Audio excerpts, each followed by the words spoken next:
models. This is an NBC News special report. Here's Savannah Guthrie.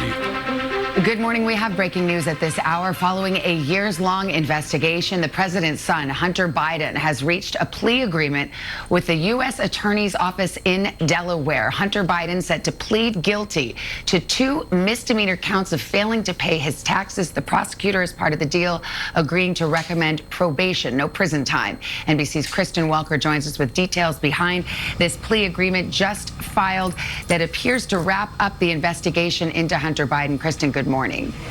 Hi, Savannah. Good morning to you. This is a 5-year investigation that has now been wrapped up. And as you say, this is a Trump-appointed U.S. attorney for Delaware who has reached a plea agreement with Hunter Biden in which he is expected to plead guilty to 2 federal misdemeanor counts of failing to pay his taxes. Now, notably, he also faces a separate gun possession charge. That is likely going to be dismissed if he meets the conditions that have been hammered out under this agreement.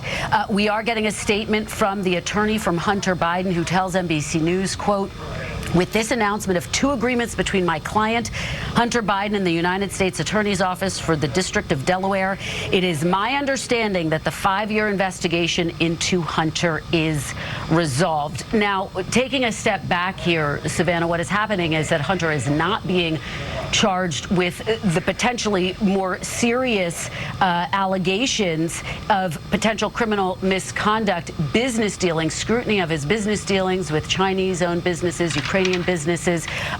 This will undoubtedly become a political matter. Now, we are reaching out to, of course, the White House. We have not heard from the White House yet about this.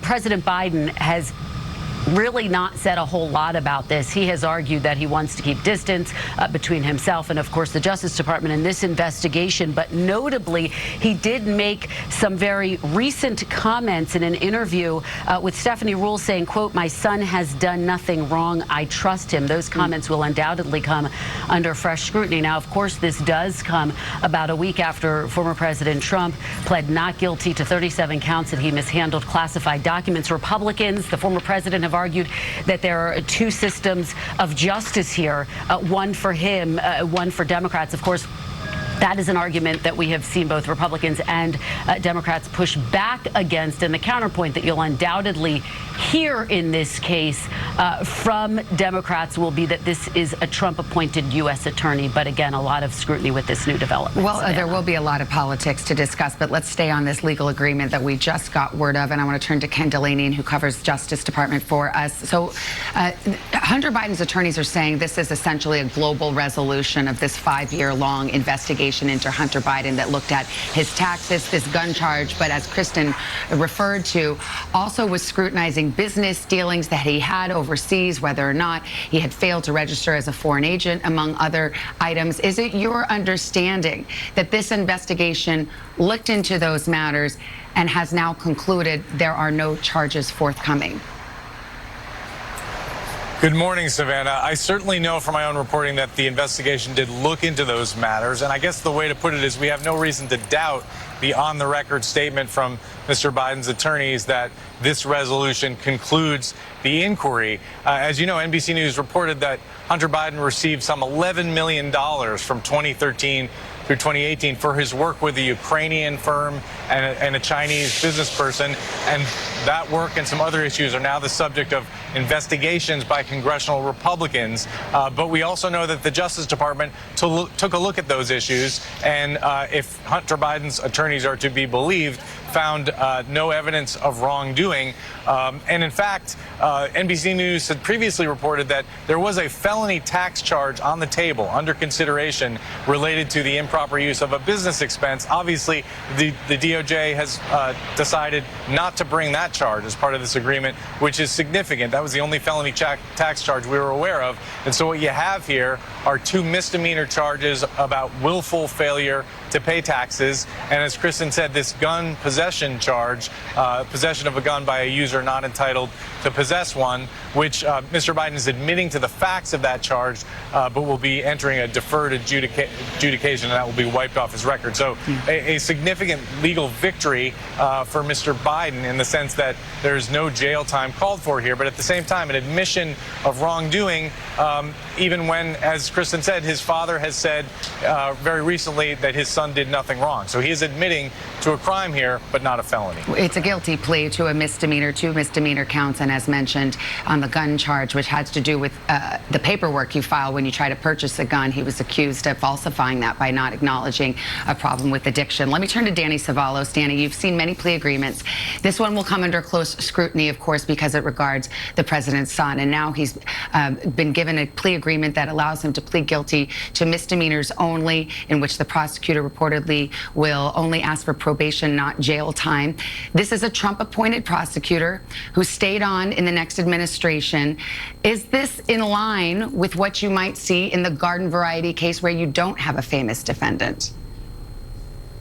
Yes, given these charges, because the vast majority of federal cases are felonies. But if you take a look, for example, at the lowest level of the United States sentencing guidelines, they will go from 0 to 6 months, and that will include felonies. Let's say, for example, a false statement, Section 1001. We've seen that in the case of folks like former General Michael Flynn. Sentencing guidelines for the lowest level felonies and first-time offenders will be in the 0 to 6 month range.